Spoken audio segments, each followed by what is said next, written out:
and welcome to TWIG 278, where we read and distill all the weekly game industry news so you don't have to. Welcome, everyone. I'm your host, Jen Donahoe, strategic marketing consultant at Beta Hat and Jade Inferno. And today we have Phillip Black, game economist at Game Economist Consulting. Hey, hey. Eric Kress, principal at Gossamer Consulting Group and sick as a dog. The whole family is sick, traveling all over this great wide world, but I'm powering through. The travel plague has hit you. And then Mishka Katkoff, Pope of Deconstructor of Fun. Church. Thank you so much for the introduction, and hey. Amen. Amen. All right. Hallelujah. All right, here's what we're going to cover today. Kress is going to recount why he's sick because he was in London. Is the AAA game studio dead? There were a few articles that we want to debate. Should there be tipping in games? And our new fake segment is show reviews because transmedia is real. This week, let's do Fallout. Phil, why don't you kick us off? I'm a couple episodes into the Fallout TV show. This is one of the most authentic and best video game adaptations I've seen. They got the world right. And if you don't know, this is by Jonathan Nolan, who is the brother of Christopher Nolan, of course, the director of The Dark Knight Rises, in addition to a litany of other successes. He also redeemed himself from Westworld. He was the creator of Westworld too. And if you know anything about Westworld, I love it. That went off a hill. You know, I think this is just an embarrassment to Halo and that piece of shit TV show. Come on. I'm just sad. I'm just sad to see Halo just trash the source material compared to this. And now Halo has fallen even lower in my books. But has anyone seen this? Dude, I fucking binge watched this shit till my eyes bleed. I was like watching this on the plane to and from London. I was crazy. Absolutely crazy. But by the way, Halo wasn't all that bad, dude. I think it lived up to my expectations of Halo. I mean, what do you expect from a Halo? I guess whatever. Anyway. Season 2 was a little bit better. I don't know really what happened at the end, but it was better. That's how low bases work and low expectations. You can always exceed them. I actually thought the Fallout thing was really, really good. A good story with really great acting, just in general. Like everyone was kind of believable. Some really memorable characters. I'm not really into anything to do with Fallout lore, or I have no idea what that's all about. There was a lot of noise from people out there that were not too happy or disappointed about how true to the lore they were, but I say get over it. I thought the story was good, and I think they did a great job, and it was really entertaining, and I can't wait till the nenext season. So I'm hooked.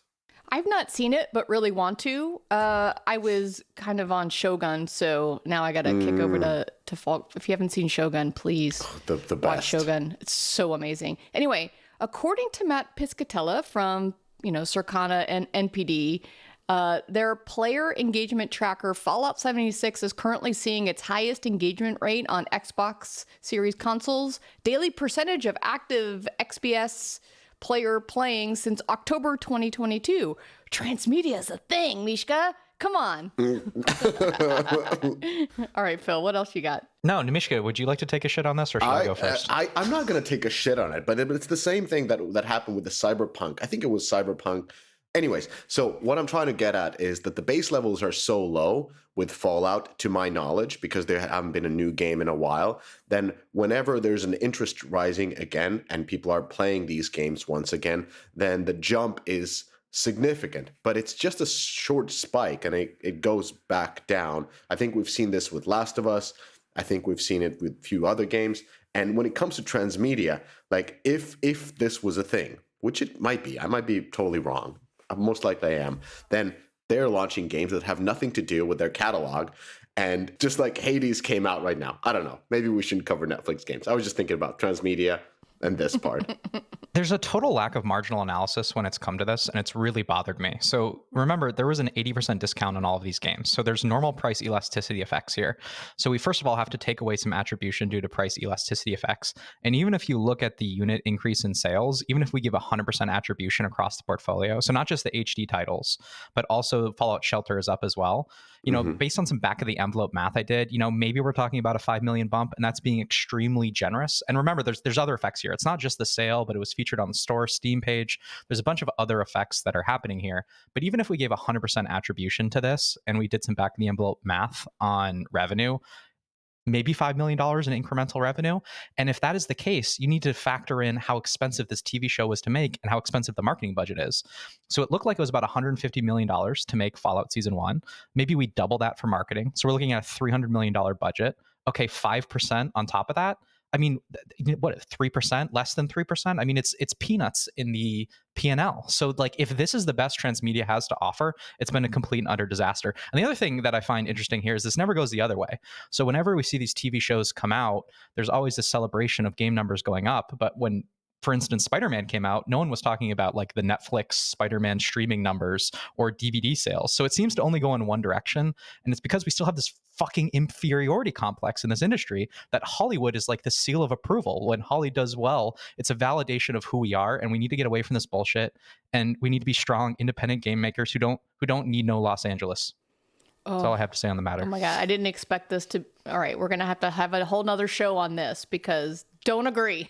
I couldn't have said it any better. Yeah, Phil. I 100% agree. Wow, The I incremental agree. revenue generated from this bullshit is so mice nuts that it doesn't fucking matter at all. When you're selling something for $5 or $6, who gives a fuck how much like percentage increase it is month over month because of the movie or television show?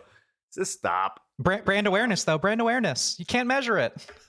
There's different people paying for things too. And then you have not just the games, you have other lines of business and other consumer products. Prime paid for the show, Prime paid for the marketing, not the developer. And so the developer is just getting, you know, a halo effect, pun intended, as a result of the IP being bigger. It extends the length of the IP. Okay, anyway, we all disagree, and that's fine. I'll actually agree with what Jen said as well. So there's like a long-term game there as well. Long-term, yeah. Like it builds a franchise. It builds a franchise, but like Yes. It's not but it's not a financial windfall. Yes. It's basically a quote unquote halo effect for the entire franchise to make it bigger, and people maybe likely will again tune into the next Fallout. Of course, the next Fallout game is like a fucking decade away because they're working on Elder Scrolls right now. So like exactly how is this Halo gonna help Fallout, right? Even in the medium term, you know? That part is a fuck up, right? Like, so this is what franchise planning is, and you should have effectively schedule out the content that builds the world, and then the content supporting the world should be closely aligned in timing. This is one of my jobs when I was at Disney, is to say, okay, for Power Rangers or Toy Story or some of these, like, what do you do in the world for content? And then how do you extend that into consumer products or other experiences so that, you know, you've got the big burst and then you've got the tail that leverages all of those different things. And I agree. It seems like the timing of this probably didn't align well to really make use of that. All right. Let's move on. We're going to shill now because we're still at the beginning of the show. most important part of the show, the shill. Oh, yeah. Here we go. There was a great write-up by Ken Landon in the Deconstructor of Fun newsletter. By the way, we have a newsletter, everybody, and we still have a blog. So please go check out Legends of Mushrooms. This Friday, Ken, Laura, and I are going to record a product deep dive, so it'll probably be on YouTube late next week. And Kress, I'm dying to hear about your London adventures, but I think Mishka wants to shill some more first. Yeah. Like, we can't leave it with one shill. So before Kress starts talking about his fanboys and fangirls in London, I wanted to mention two podcasts that dropped this week. So earlier in this week, we had an app monetization trends podcast with Quali's John Wright and Google's Ross Brockman. This was sort of a continuation of the discussions we had in Felix back in the earlier part of this year, or was it the end of 2023? Either or, but a lot about app monetization, and things are not, you know, as great as they were before, maybe. So listen to that. And then we had Kress-related podcasts with Gürkan Turk of Latan Ventures. So this is something we recorded at GDC. It's a Turkish delight, if you will, a very Istanbulish conversation. So this is a new fund out of Istanbul, exporting the know-how of the Turkish gaming scene abroad. So both investing in Turkey as well as in the the companies outside Turkey. So very interesting conversation with Gürkem. Dude, Gürkem's the boss, dude. He raised $35 freaking million. It's more than that already. Who's done that, dude? It's more than that. Play Ventures. None of those guys have done that shit, right? Yeah, I think I can say that Supercell is their LP as well. So they got some really good companies investing. So it's a rare opportunity to invest into a fund operating out of Turkey. Gürkem's an animal. All right. London Venture Partners. So I was invited to the London Venture event. Evidently, they do it yearly. I think last year it was in Lisbon. This year it was in London. What was really cool, it coincided with the BAFTAs, which is the awards ceremony for gaming in London. And it was actually hosted at the BAFTA building in London near Piccadilly. For those that are unfamiliar, LVP kind of was one of the OG gaming venture capital firms, founded by David Gardner of EA fame, David Key and Paul Hayden. Some of the notable investments are Supercell, Unity, Playfish, which was acquired by EA, and Natural Motion, which was acquired by Zynga. Actually, I don't want to speak out of turn, but those deals were really interesting back in the day. Kind of the OG EA mafia selling companies to each other. That's really interesting. But basically, it's a yearly conference that they do. I think a lot of these VC firms do that, where they have the LPs there. What I didn't know about them was that the majority of their LPs are actually strategics or companies that are in the industry. So it is more of a who's who of the industry that's invested in their firm, and that it's a little bit different than Bigcraft. Again, the guest list was really impressive. Garena, Google, Hasbro, Tencent, Wargaming, etc. And guess who was there? Frank Chabot was there. The CD Projekt guys were there. The founders. Lars from Embracer was there. And generally, I do not go to these type of conferences for one simple reason. One is that senior executives are PR trained and they don't tell you jack shit, right? So it doesn't help me or my business, generally speaking. But to be clear, I'm rarely invited to these type of events. So there's that. But nonetheless, there was some really interesting folks there. Unfortunately, I did miss Lars' presentation because I was hanging out with the wife the second day. Anyway, Anuzu gave another presentation on the current state of gaming, which I really thought was good. Kind of a good wake-up call for the execs in the room. My panel, of course, was the best. Of course. There's actual game makers talking about AI. Of course, right? And so I think it went over reasonably well. But I'll be honest, I came away from the conference, which was kind of an AI-geared conference. I came a little less bullish on AI than I was going into it. Only because, the jargon and acronyms was the primary way of communicating about this opportunity versus the consumer value prop. And I get worried. It feels more like blockchain, but not nearly as bad, I suppose. But I still feel there were kind of less practical use cases and more technology people talking technology, which is not as interesting. But nonetheless, it was a great event. Hopefully we'll get invited again. I don't think I insulted too many people, but I was pretty frank up there, so to speak. Speaking of Frank, did he see you and run the other direction? I'll be honest, I wasn't feeling a lot of love, but he's a busy man. He doesn't give a fuck, no, dude. No, At the end of the day, the guy's counting his millions. What does he care? I do really want to listen to the presentation for Lars. I think the one thing that I did get feedback on from other people was that he was very humble. It's he got up there and he said the most obvious thing in the world. It's it's far easier to buy companies than sell companies. Okay. Point. Honestly, I'm really glad that I wasn't there for it, because I would have been so hard pressed not to say and ask a very inappropriate question. And that question would be, what the fuck did you think was going to happen? How is this ever possibly going to be successful? But of course, luckily, I did not get the chance to put my big foot in my mouth. But I can say it here, but not in there. So there you go. You said something interesting about AI, and I struggle with it as well, is because so much of it is very tech heavy, they need a product marketer who understands the tech to then turn it into usable either consumer language or internal game development language that helps people really understand what they're trying to do. Because I am struggling in the same way. People from the outside ask me, oh, how is AI helping with games? And I'm like, I don't know. I 100% agree. Nothing is worse than blockchain. Like, Oh, that is you the go worst. like one layer deep, and dude, you are in the fucking tech muck. Like it is bad. And maybe I'm a half a moron. I'll admit, but like, it's just bad. I think AI is a little bit easier to understand because you're actually executing certain things with AI in order to help facilitate development. But it's still, they spent more time on the technology side and not. They just got to get rid of the word AI in general. And I think you've said this before on how to describe it.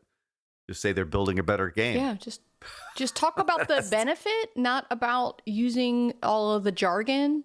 100%. 100%. There's so many pitches that I've gone through, which is like, there's no value statement. It's just like, we're doing this. And you're like, why?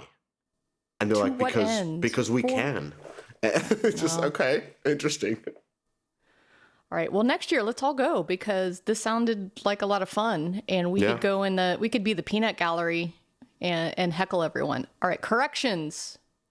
Maybe not a correction, but Mishka, hold on. I thought you were going to talk about Supercell's web stores from last week. So last week in the episode, we talked about web stores and we threw a lot of numbers of like how much the web stores are making. And of course, we've heard of multiple different companies saying that some of their top titles make up to 50% in revenue from web stores. Now, when we discussed it, I was like, hey, we could look at Supercell's revenues because those are public, compare them to the Sensor Tower or Data AI revenues, and maybe see some kind of a delta.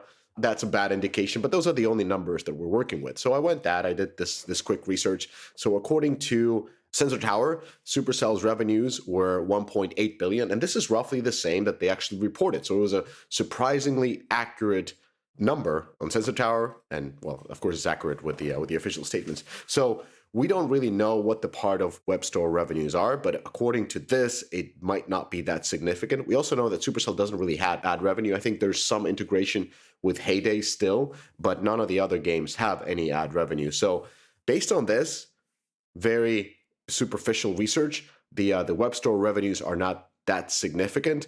But again, we're comparing Sensor Tower data to Supercell's official revenue numbers, and so might be a bad research, but I don't have any other data to pull from. Look, actually, there's two things I want to talk about. It was painful listening to the podcast last week. I hate not being here to like counteract your nonsense, but like at the end of the day, this is what web stores are doing right now, right? Let's say you have $100 million product 2 years ago in 2021. You were down like 40 to 50, let's say 50%. And at that time, you did like 20 million of web store revenue, and that's grown to 25 million in web store revenue. Well, guess what? Now, web store revenue is 50% of your business, right? But that's not a good thing, right? Because your business is still down 50 fucking percent, right? So I get it. The margin from the web store is great, but that ain't helping the bottom line of your business, right? Across these products, because fucking the IDFA has fucked up everybody with these existing products. So fine, web store helps grow margin, but it ain't growing your business, So stop it. Stop it. It also depends on the genres of the game. So talking to some of the developers, like with the more hardcore titles or monetizing titles, like let's say casino, strategy, RPGs, the web store revenues seem to be pretty significant. Again, what you said, Kress, might be 100% true, so that doesn't change things. But the titles that are not as hardcore or more on the casual side, we're hearing very small amount of revenue, mice nuts, if you will, coming in from web stores after all the integrations and the best practices being implemented. So genre specific based on hearsay.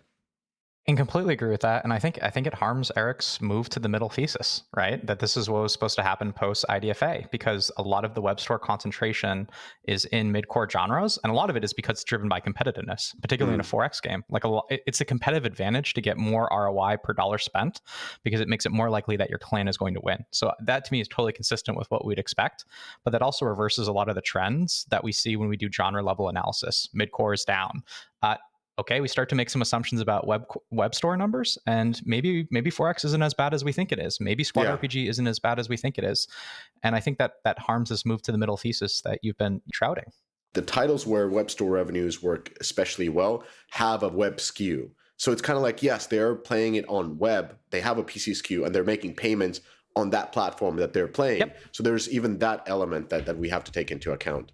That's just not what I'm hearing on the ground, right? Like you can say that and pontificate about it, but like at the end of the day, when you're talking to people that have products that are down 50%, like you think that Garena, is having a good time with their game down like 50%. Well, that started long ago. Revenue? That started long ago. I would use Star Trek Fleet Command as another example of a game that looks like a downtrend line when you look at third-party intelligence. But when you look at some web store assumptions, I think that trend looks a lot different. And that game has a PC SKU. The other piece of correction feedback I have, hopefully it doesn't get me in trouble with our friend Lexi at App. Sensor Tower? Data Sensor Tower? Who the fuck it is now. I have no idea what the hell to call it anymore. It's Sensor Tower. You can't change names on me, dude. I'm too old to change my ways, It's now Sensor Tower. You know what it is? You still call it's him fucking App Annie. And it's App Annie forever. Like forever, it's App Annie. God damn it. All right. Anyway, I thought that their projected revenue for gaming was a little bit ridiculous, and partially because I actually kind of agree that it's going up. I'm not really suggesting that I don't really agree with like the thing, but they fucking straight lined all the genres. Like everything is equal, right? And I think it's a little bit lazy, right? Honestly, and there's this one chart that really bothered me because it was clearly like not a lot of thought was put in there. Because if you look at the revenue trends by genre, they're completely different. They're all over the place. And then when they go into forecast, it's like straight up and to the right for every single one equally. And I'm like, hey, come on. Like you could actually make some assumptions around that. Clearly things are changing for different genres. You've heard of Heroic Labs by now, and we keep talking about them because in today's mature market, you need every edge to be successful. Rather than spending those precious company dollars on building game tech, focus on building your game and shipping it. Get into your players' hands faster and grow your community. Heroic Labs is battle-tested partner and friend of the podcast. Their tech enables you to be flexible, creative, and scale for success. Heroic Labs has your tech stack covered. Whether you're looking for a world-class back-end game server, an amazing game development framework, fantastic live ops tooling, or reliable mass scalability, Heroic Labs has solutions for all of these challenges. And it's not just us at Deconstructor of Fun praising Heroic Labs. The company works with some of the world's biggest publishers on many of the beloved games. Focus on your game, save a big chunk of cheese, and avoid tech risks with Heroic Labs. This podcast is brought to you by Data AI. Now, you're asking, didn't they get acquired by Sensor Tower? They did, and that's awesome. Here's why. Whether you loved using Data.ai or Sensor Tower, the combined company will offer customers even stronger and more detailed insights on the full digital customer journey. Exciting times lie ahead as Sensor Tower and Data AI join forces. Go to Data.ai or SensorTower.com and get on board with undeniably the best data partner in the business. Now, back to the episode. So, quick hits. Here we go. Monopoly movie is in the works with Margot Robbie and Lionsgate. So, she's on fire. If you don't know Margot Robbie, she was Barbie, and she was a producer on the Barbie movie. And it seems like she has the sensibility to take toy brands and turn them into something. So, ironically, this is with rival Hasbro. Barbie is with Mattel. Dear Margot, if you need a consultant, please call me. Wouldn't it be great to work with her? On the advertiser side, some news coming out of MAU. So MAU is a mobile marketing conference that happened like the first week of April. And I didn't go this year because, number one, I was sick as a dog coming out of GDC, and it was like right after GDC. So they're moving it a little bit later next year so more people can go. But the ad network Moloko is adding an SDK. So in the high level speak for people, go tell your UA team to check out Moloko and their new SDK feature, because it's a way for them to really compete with the AppLovins, the Facebooks, and the Googles. It just seems like a new channel that is going to be really viable. So in the UK charts, we often talk about the US charts, Command and Conquer, we talked about them last week, a brand that I got a chance to work on. I had no idea this would happen, but they flooded the European charts in March after EA put out a bundle on Steam. 5 titles with this series made it into the top 10, led by CNC Generals number 4. At number 4, The result means that new releases such as WWE 2K24, Rise of Ronin, Princess Peach Showtime charted lower than expected. There are 11 CNC titles in the top 20. Phil, this seems like a strategy that you'd love, like flood the market with paid downloads and leverage the brand awareness for back catalog. Actually, I think I kind of love this idea. What do you think? I'm going to come around to it, to be quite frank. I mean, we didn't get to talk about content warning and their distribution strategy last week, and I hope to have a piece out this week. But they're doing like free to claim stuff, which I find very interesting. There might be something to this, like get your K factor up a little bit, make some more money, sacrifice a little bit of sales. It's a straightforward economic calculation. I hope we can talk more about these type of strategies in the future. Basically, when they launched, and by the way, they launched on April Fool's Day, they launched for free, and they amassed a shit ton of downloads, and now they're selling it for $8 because I think it's like a 5-person team if I remember correctly. I don't know. I looked this up a while ago, but I thought that strategy was just absolutely brilliant. Amass a bunch of people for free, transition to $8. You've probably heard about it from your friends. So I think playing with some of these launch strategies is really fun. Phil, we should maybe pick it as a topic in a future episode. All right, moving on. Miska, investments. Very slow week. Very, very slow week. Only 2 investments that I saw, really. One, of course, Web3. We can't get a 1 week without Web3 investment. So US-based AI and Web3 platform. Think about it. AI, Web3, and platform all in one sentence. This is, of course, is getting funded. $4 million in seed funding. Naturally. Great sentence. Red Rover secures $15 million funding in Series A. Around goes towards development of their survival debut title. So this is the other investment. Red Rover was founded in June 2023, so less than a year ago, by Funcom, Bohemia Interactive, and Lockwood alumni, who told this was it on VentureBeat, that they plan to drive a breakout growth for survival games. The team secured $5 million in funding at launch, and then the Series A came pretty quickly afterwards, so I bet that they have great results on playtests or something. But Krafton was leading this investment. Now let's talk about some real raises, some big money raises. A16Z, one of the biggest, most prominent venture capital funds in the world, has raised a monster loot. So $7.2 billion for the following venture strategies. So they raise one pot that then they divide into different funds. One is American Dynamism. I don't know what that is, but it got $600 million. The number 2 is Apps. Apps got $1 billion. Games, so Games Fund 2 got $600 million. So Apps got almost twice the money that Games does. Interesting. Infrastructure 1.25 billion and growth 3.75. So growth is probably that they continue investing in the companies that are scaling that they have. So going back to Games Fund, so this is A16Z's Games Fund partner, Andrew Chen. He wrote on Twitter, I'm not going to say X, that this is an all new next generation fund that is dedicated to the intersection of tech and games. It is equally sized to our debut fund that we raised in 2022. And we are excited to invest this new fund across many stages and sectors from inception, accelerating, to Series A and B.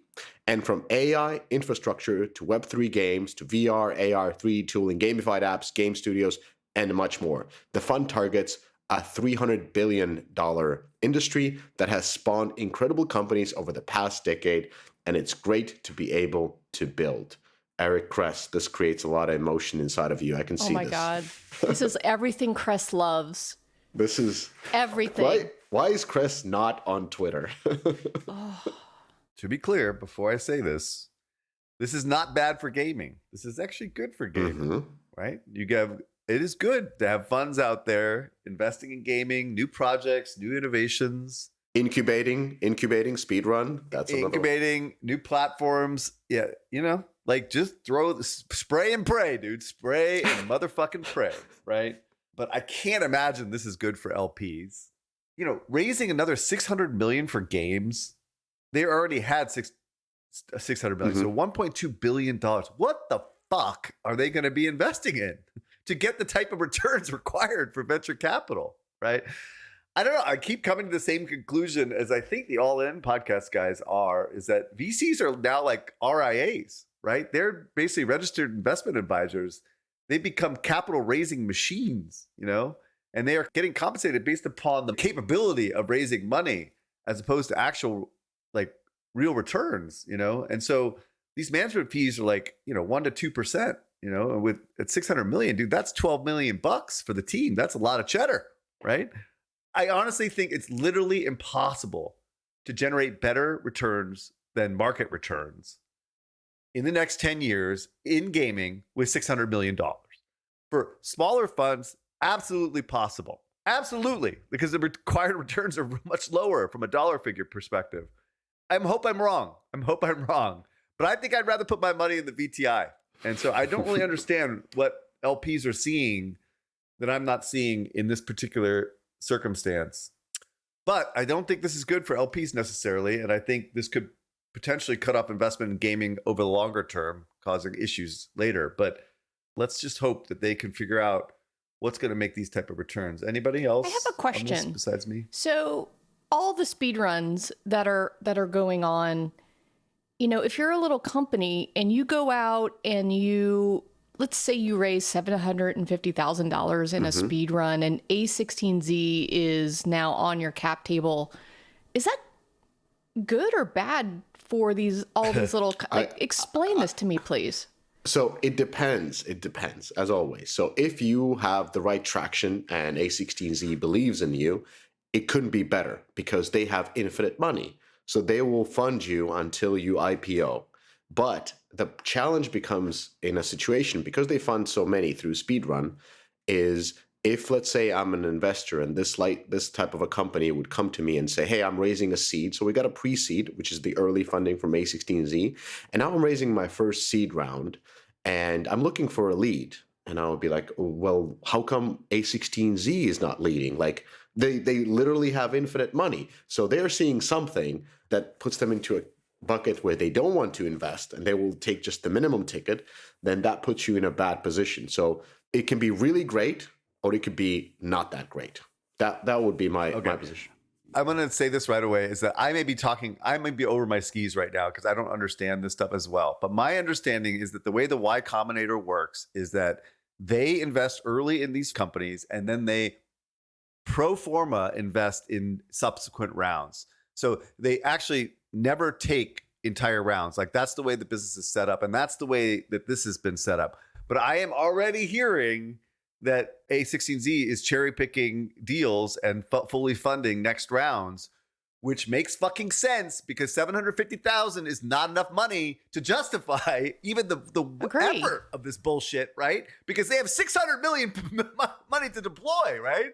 So if they do the next round and they are not contributing more significantly than their pro forma, then it doesn't even make sense. That's why this whole system doesn't make sense. I've talked to numerous people about this. It doesn't even make any sense. So I'm hearing that.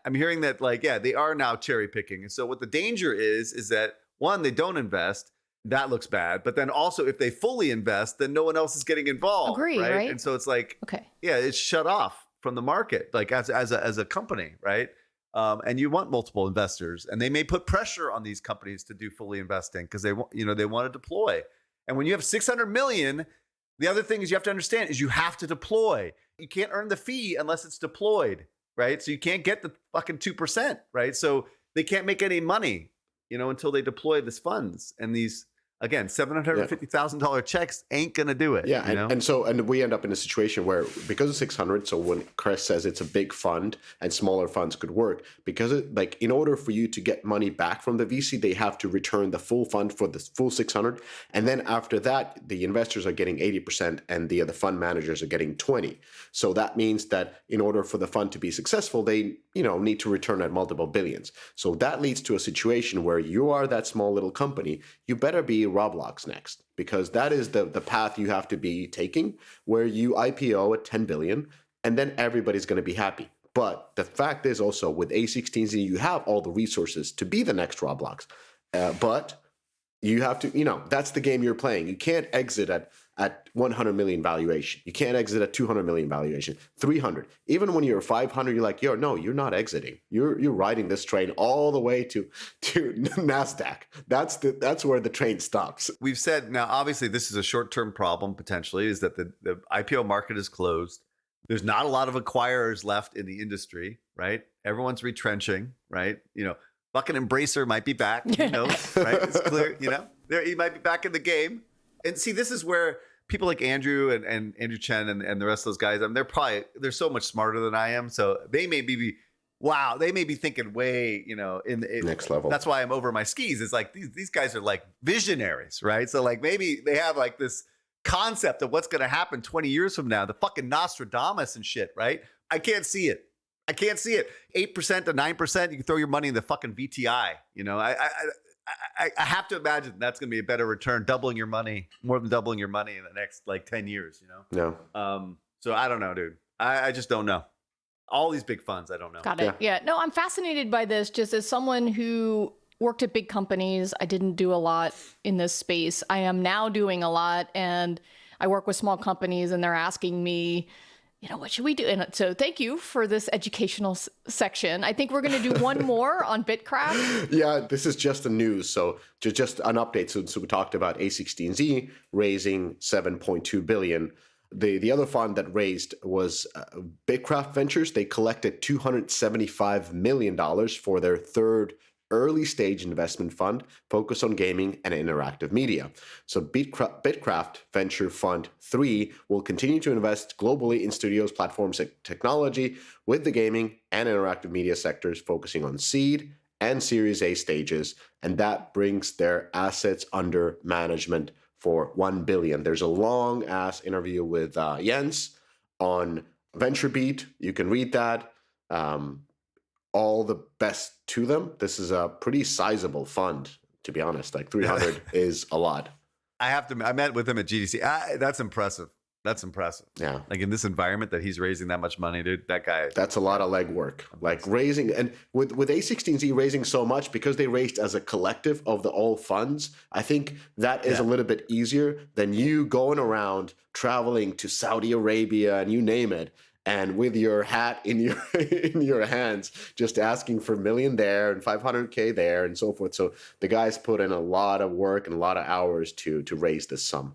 Yeah, it's almost half of that A16Z number that you just said from little Bitcraft. They're going to run into the same return problem as well, right? Like, what are they going to invest at return? So maybe we should get one of these guys on there. Yeah, and talk this through, because the math is not working for me. So with all of this money that they can deploy, why are there still layoffs and closures? Kress, take us through what happened this week. All right, Quali, our boy Quali, dude. John Wright. Oh, John Wright.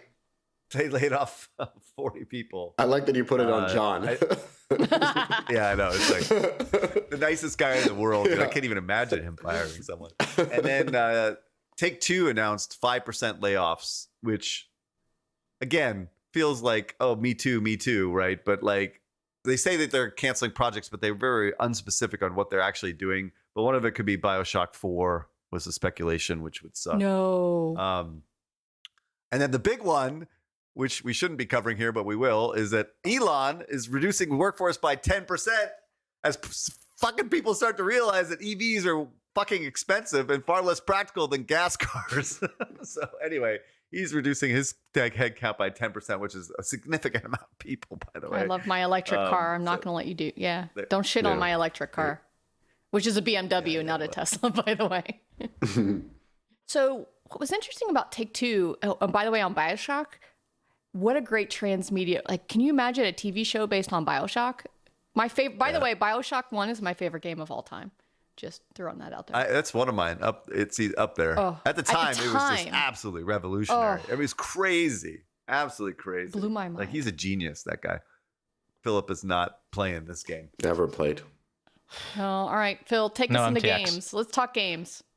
Slay the Spire 2 has been officially announced. This is the OG roguelike in many regards. It's a CCG, and it's not going to be in Unity. It's going to be in Godot. So congratulations to them from breaking from the Unity trap here.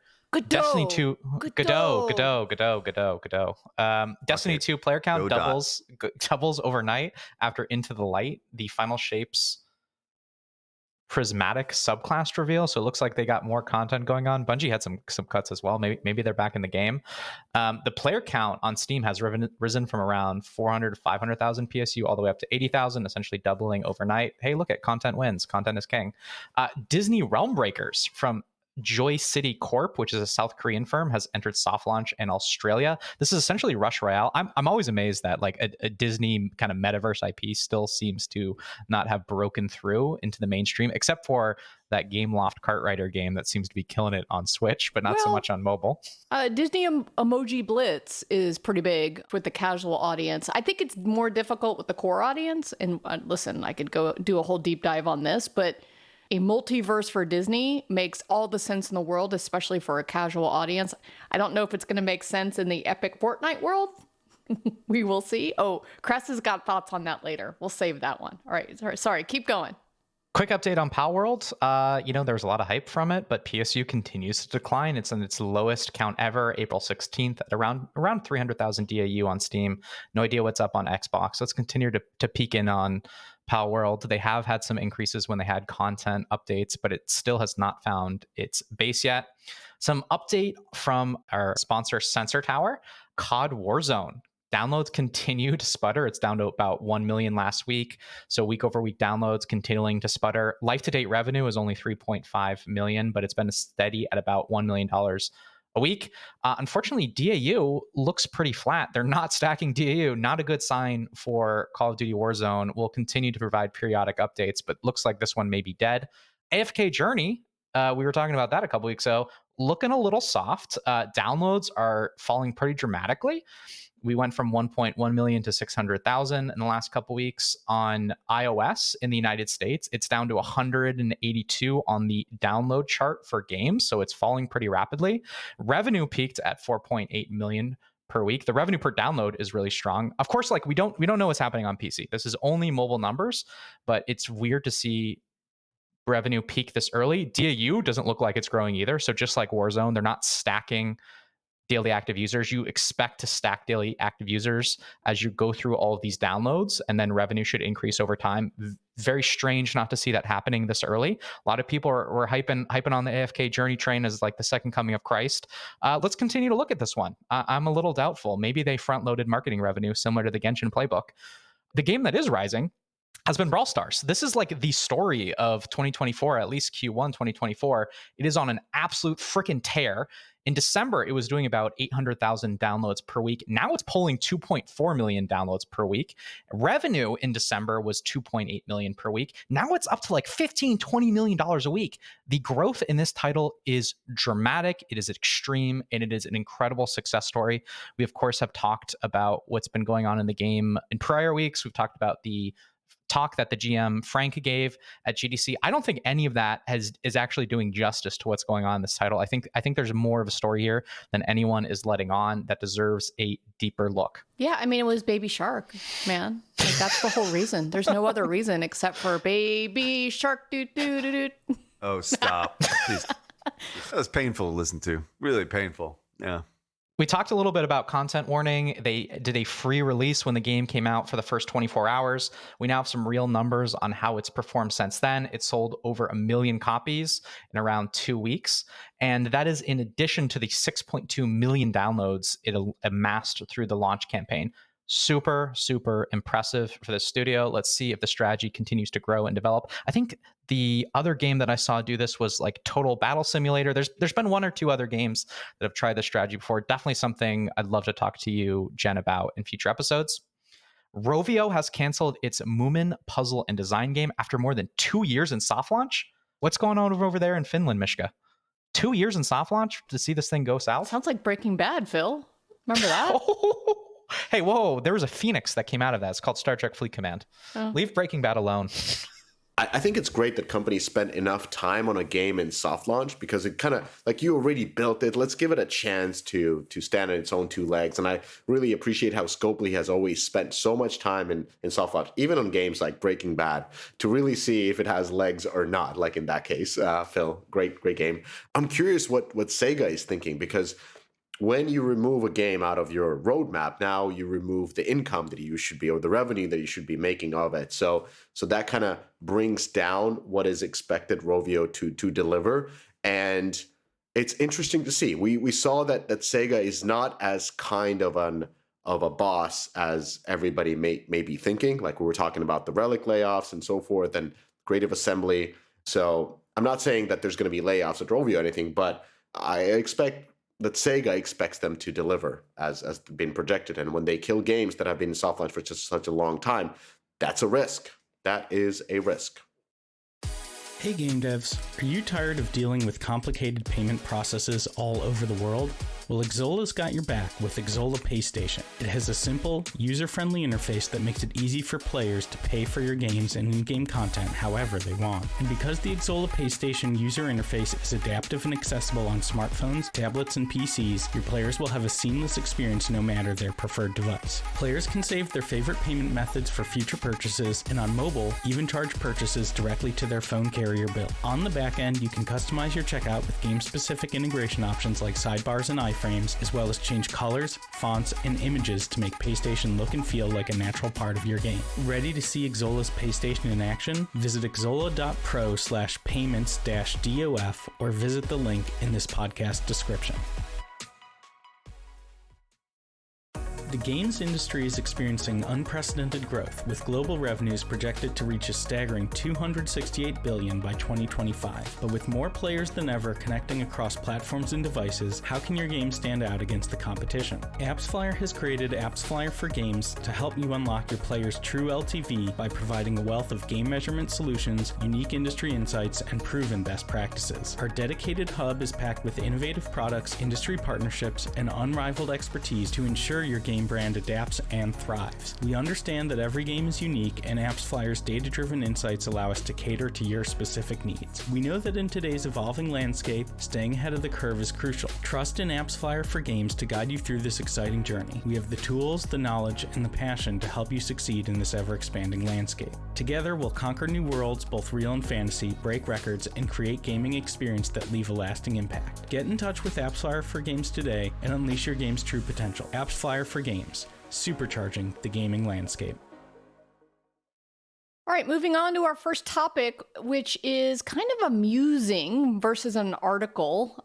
So the idea here is that the AAA video game studio is dead. What now? So the author of this Substack article is Chris Kalicki. Chris is now the founder, CEO, game designer at Notorious Studios, Inc., previously a game designer at Blizzard for 13 years on WoW, only on WoW. From his LinkedIn, I don't know Chris.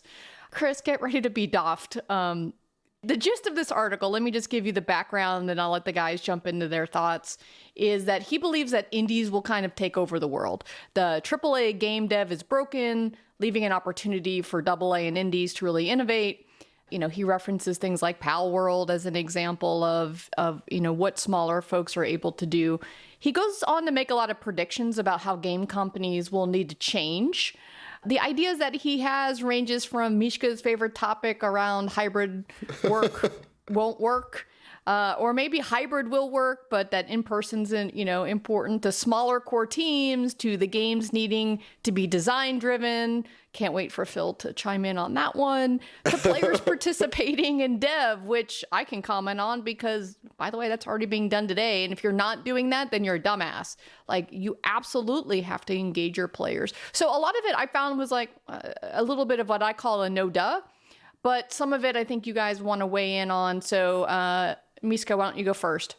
Yeah, there was another article on Games Industry Biz called Saber's Matthew Kark, maybe it's pronounced Kark, that says the AAA gaming model is going to change. So this is kind of like part of this same type of rhetoric, though this was a very much opinionated piece from a long-time staffer from Blizzard. And this Chris Kalicki is a writer, a game designer, entire career in Blizzard, as you said.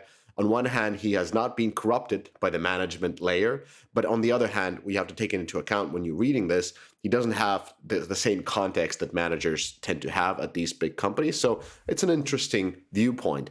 And it is an opinion piece because clearly nobody really went through this, and there's no such of a critical review before this was released. So on one hand, he makes a statement, an opinion, but there's no counter to it. It's not like a balanced thinking on one hand, on the other hand, and this is what I think. It's more like one way. So I actually found that I agreed to most of the points. As Jen, you said, no duh, like makes sense. Like no to fully remote teams. Yeah, that's the data that we're hearing from most of the companies. There are some companies that make it, but most of the companies, fully remote just doesn't work. He talks about smaller core teams. Interestingly enough, this is the same thing that in the Sabre CEO's interview came through.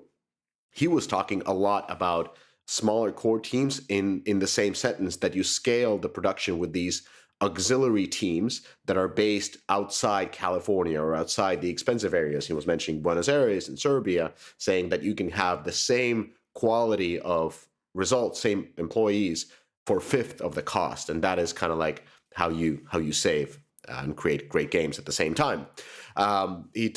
In this article, it talked about cross-platform. Sure, we haven't just seen many great examples of cross-platform titles. Interesting point, he said something about good enough production values was one of the statements.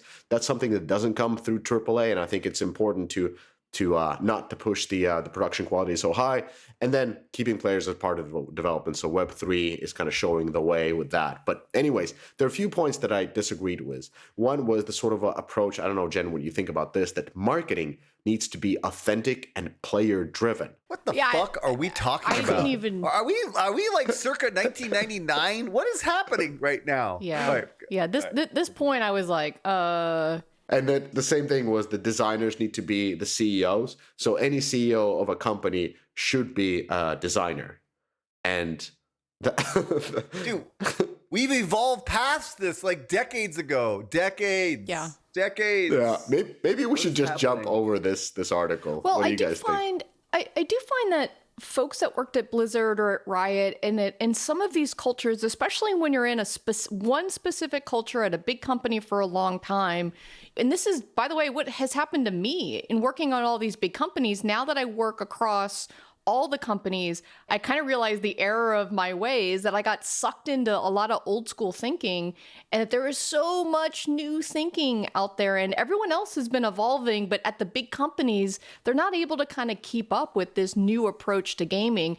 That's kind of my impression in reading this is now that he's on the outside, he's like, oh shit, everything that I know about being at Blizzard is very different now. And that's why I call it no duh, because he's seeing the light. He's seeing the light of all of, everything else that we see on the outside. That was my kind of That's interesting. And the pendulum kind of swings over because then it ends up in like, he reads books like Reinventing Organization and creates this whole argument like there shouldn't be any hierarchies. You should be driving, basically this whole anarchist playbook against any big organization, how they're run. So, okay, now I kind of get it. Yeah, that's so that's point, my Jen. takeaway for folks. If you're listening and you're at a big company, know that there is a whole other world out there. There's a whole other way of doing things. Figure out ways to get exposure. This is like when I joked that I had never really been to GDC that often because they won't let you go when you're at a big company because there's, your number one is you're going to share all the secrets, or number two is you're going to look for another job. But these are all ways for you to talk to other people and bring back that like new innovative knowledge to the big companies. Although it's really difficult to move the battleship. I have to agree with you here. This is ridiculous. Like the majority of the revenue being generated by our industry is AAA game development, whether it's on mobile or console. Full stop, right? Like, look, we saw the Newzoo data that kind of says exactly what I've been saying for the last fucking 5 years on this podcast, right? And it's like new games were 8% of the playtime. New games, 8% of the playtime. And the majority of those were super AAA, right? Including Hogwarts, right? So it's like, no, you're wrong, right? If he had said, forget AAA for a moment, he said, hey, here's what to do as an indie. Hey, man, I'm all about that. That's fine, right? There is a market out there for small games and small revenue, right? Go for it. The market's big, huge. But if you're talking about what's driving the market, the gaming market, it's AAA. It's big titles, both for mobile and consoles. So enough. They've won the market. And I don't think there's much room for anything else at these levels, right?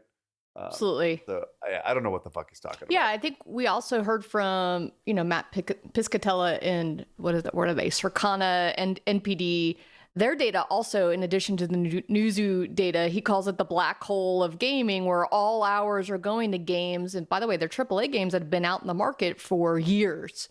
The Minecrafts, the Fortnites, and all of those of the world. So I think it's a good point. I think he might be coming from this idea of, hey, if you're out in the world trying to start something new, this might be the way that you have to approach it to kind of start something up. And, the one thing I wanted to say, just to wrap this up on the marketing side of things is, and Kress, I know you disagree with me a little bit on this, that community is the new social, which replaced what was TV advertising.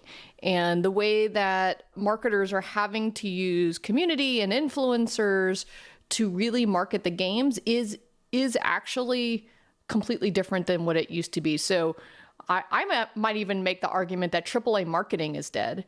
And I don't disagree with that. Why? I don't know. Why would you say? Every time I talk saying, about community as like a really big, viable way to market things, you're like, oh, it's not going to scale. It's not going to do it. Well, for Web3 is what I was really talking about. Okay. Okay. I don't know specifically what you're talking about, but no, I believe 100%.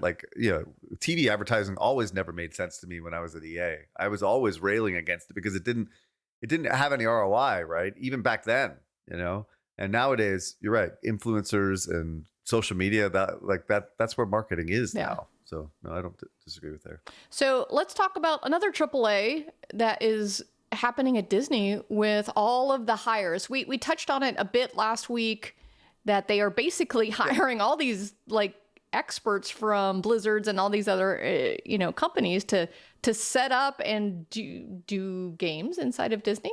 Kress? Yeah, I've been battling it out on LinkedIn on this nonsense, but yeah, I mean Disney, gaming industry veterans like Sean Shoptow and Ray Gresco and Bjorn, whatever the fuck, and Jay Ong, all these guys are joining Disney to build a team, evidently to do something, right? But what is that exactly? So I would argue that, they're likely managing the business of licensing games, licensing properties to other people. But this is on the tail of this big investment in Epic, the $1.5 million investment in Epic. So I guess what I really wanted to get across here is that two big things. One, the investment in Epic is not Disney getting into games business. It is factually not. Okay. Now, I could be wrong longer term that they maybe are trying to get into the games business by building teams and building games. This is not an opinion. This is an investment, right? This is like buying stock on the NASDAQ, right? They bought $1.5 million of stock in a private company. Okay. Now, there's a fancy licensing agreement attached to this, right? So they are actually licensing properties from Disney, right? But this is a balance sheet transaction, okay? And as far as I understand it, it was changing the narrative, for the new, CEO or new old CEO, Iger. And it's working. Stock's up 30%. So he's doing his job. He's changing the narrative on the stock. So until they hire full development teams and pay money out of their own P&L, they are not making games at Disney right now. They are not making games at Disney, right? This is what I want to be clear on. But there's pundits out there. A few people have been talking about this. Oh yeah, they're back in. They're in again. But what I would say is not again. Please, not again. I can't go through this again. This is the third time, right? First two times they failed so fucking miserably, and I had to watch it real time. Them failing because they don't know how to make games. They don't want to make games. The organization's not set up to make games. No one wants to go there to work to make games at Disney because it's not a priority, right? Okay, so that's the one thing. I want to be clear on this. And if I'm wrong, please let me know. But I don't think I am. Anybody disagree with me on this point? I lived it as well. Except when I worked there, I was in consumer products. And so I was there during the era of Kingdom Hearts, the Tron game, and Turok. Do you remember Turok when they bought Avalanche? Yeah. Oh, yeah. Dinosaur Hunter. The Dinosaur Hunter. Yeah, Of course. So when I was there, it was like, we're going to get into games, and we bought Avalanche, and then Turok bombed, and they're like, we're out of games. And so, and we talked about Chris Heatherly, who friend of the pod, who did something similar at Universal, where, he tried to do stuff with Jurassic and other brands. And I think the problem is that you're right, Chris. Like, number one is not a priority. Number two is they don't know how to do it. Number three is it's a public company. And in gaming, when you slip your dates or if you have a miss, like, everyone just throws up their hands and quits, which is ironic because they have bad movies all the time that they spend hundreds of millions of dollars making and marketing, but they don't have the same tolerance for the game industry. And so until there are folks that really understand and have the patience to do that inside of Disney, which they don't, and a lot of the people aren't very different than it was 20 years ago, then I see it as a huge challenge. The only thing that is different this time is this epic investment, and maybe because it's so much, they have to have patience to wait that out. But I don't know, like, they hired lots of game industry people in the past. Remember John Pleasance from EA went to run it, and Yeah, Playfish, right? Then they acquired Playfish. Disaster. yeah, they got their ass Fucking kicked. disaster. And so, I mean, I like the investment in it. I like the idea of content and story and all of these great things, but it just doesn't work inside of the Hollywood studios. For some reason, nobody can figure this out. Yeah. And so, like, the 1.5 billion people keep talking about, but these games are being made and they're being funded by Epic at Epic's discretion, not Disney, right? They'd have no control over this 1.5 billion dollars that they invested in the company. This is Epic's money now, right? This is not a second party deal. This is not a third party deal.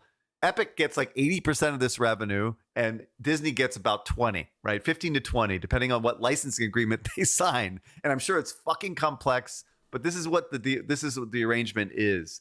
And I said this the last time we spoke about this, is that this is absolutely fucking immaterial for Disney's P&L, full stop, right?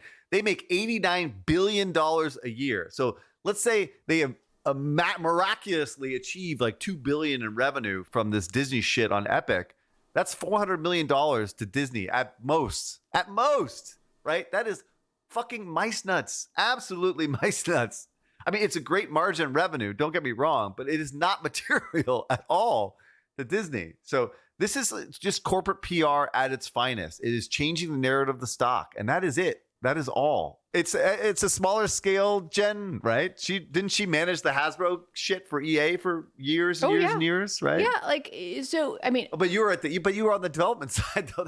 So at Hasbro, well, I actually was at Hasbro, but I made toys at Hasbro, and then I was at EA making games. So I've been on both sides of, and then at Disney I was a licensor. So I was, in a sense, working with partners to make games. And so the challenge with what they're setting up, and by the way, there's a litany of VPs underneath this. This is the most bloat that I have seen at Disney in forever, because they're not doing anything. So approvals are going, listen, I'm not necessarily defending this, but what I'm saying is they are trying to signal that they care. I don't think we know everything that they have working yet. I do know most recently, the licensing business is the most glorious, beautiful business out there if you are a content holder of IP that people care about, because all you got to do is say, sure, you can do that. Let's do some paper. Let's do a deal. I'm going to do some approvals. You take all of the risk, and I'm going to get my 15 to 25%. And it just rolls in. Like, it is a beautiful business. I don't know why they don't just keep doing that, and why they need 10 VPs and even more expensive people to do deals. I mean, they must be saying they're going to make stuff, but you're right. The investment in that, it's mice nuts. Why are you taking your eye off the ball of theme parks? Put all of your money into theme parks, new IP, expanding. That's where Disney is winning right now. That's the cash cow. My final point here, and actually I wanted to make this originally, the first point is that I do agree that they should be doing more games like with their IPs. That's not what I'm suggesting. I just suggesting let's not have them actually make games at Disney, because I don't think that is a good idea. License it, that is right? not a good long-term viable strategy. No matter how much you want it to happen, how much it makes sense on paper, how much, Booz Allen and Mackenzie can put it on a fucking slide and make it make sense, right? It doesn't make any fucking sense. It has never worked. The only place it's ever worked is at Warner, and there were specific circumstances of why that worked. But every other fucking experiment has failed, right? NBC, Fox, fucking Disney twice. Fucking LucasArts was an absolute train wreck of epic proportions in every fucking way. Anybody you talk to that was part of that was just wanted to tear their fucking eyes out after fucking working at that place, So anyway, just stop. And it's Chris Heatherly that's driving me insane. He should know better. You should know better. Oh. He's the one out there like pontificating this bullshit. Dude, they're not making games at Disney. They are not, and they will not. And if they do, I will be wrong. But if they do, they will fail. So whatever. All right. Moving on, and maybe we should tip them if they do make some games. So there's a lot of controversy, at least in my LinkedIn, around the idea of tipping in games. So what had happened was former Blizzard president Mike Ybarra took to Twitter a few days ago to suggest a new form of showing developer appreciation, having the option to leave a $10 or $20 tip on a game you love. I like the sentiment of this, at least. So here's what he said is, when I beat a game, there are some games that leave me in awe of how amazing the experience was, Ybarra wrote. At the end of the game, I'm often thought, I wish I could leave these folks a $10 or $20 tip because it was worth it. It was worth more than my initial $70, and they didn't try to nickel and dime me for every second. So this was, I thought kind of like a nice gesture he was saying is like, he talked about God of War or Baldur's Gate 3 or some of these other like really big, impressive games. And he got shit on in the press by people saying, hey, the idea of leaving a tip, I've already given you $70. Like, now you want more money. How do I know the developer is actually going to get the money? So while tipping culture is kind of going crazy in the US, especially, and other around the world is a little bit different, I don't think his thought comes from a bad place. I think it comes from an appreciation place. Like, how do you signal that? And it feels like this might work in free-to-play games, or might work with some like indie games. So I like the thought, but the execution is where the problem is. And how do you make sure this goes to the right people? How do you do this in a way that doesn't feel like you're greedy bastards? Anyone have thoughts on this? Well, we know that TikTok is making bank off of tipping. That's a different thing, of course, but they have a tipping feature, and that's where you tip the creators. We know Instagram is testing tipping. So the way I see, this is definitely not what he meant, but the way I see tipping is more like it unlocks the spending ceiling, because you can, if you're a real whale, you can essentially spend a lot of money on just tipping the creators. Now, I don't know. Tipping is so US based, like it doesn't really happen outside the US. I was just recently at GDC, and I was again like reminded that here the price that is being asked, like you also need to pay to the staff, because the restaurant does not pay for the staff. It's like an auxiliary service. So anyways, tipping is very weird outside US, but I get his point, and I think it comes from a good place. I'm kind of amazed at the backlash. Like, where is this backlash coming from? I think the tips are like captured in the premium SKUs for all these games, right? Which is if you buy, it's a $70 or $60 game, and you buy this $80 game or the $100 game, there's your tip, right? I mean, like, so, and that's the better way to do it, as Phil has said numerous times on the podcast, which I 100% agree. So tipping after the fact, very cultural and very weird. Oh, you know how you could tip? Argument. Like, after you listen to this episode, you can go to and give us all the 5 stars. That's a free tip that helps with the algorithm. You don't have to spend on anything. Just give us a thumbs up or whatever app you're using. That's a hugely appreciated tip for the whole crew. We'll divide the stars among us. Oh my God. I love how you turned it into something about us. Well done. All right. This podcast is about shilling. No, it's not. No, it's not. I'll give you a tip. Don't fart around campfires. There we go. All right. Well, on that note. All right, everyone. Thanks for another great week. Kress, hope you feel better. And good to have you back. And see you guys next week. You did it. You made it to the end of the episode. As a fan of the show, it would help us out if you subscribe and leave us a review on the podcast service of your choice. More importantly, Are you a member of the Deconstructor of Fun Slack group? If you have 5 years or more of games industry experience, go to deconstructoroffun.com/Slack and apply to join. Join the games industry's best professional community filled with peers always willing to lend a hand. Or subscribe to our newsletter to get all the latest insights from the Deconstructor of Fun content creators. Thanks for listening.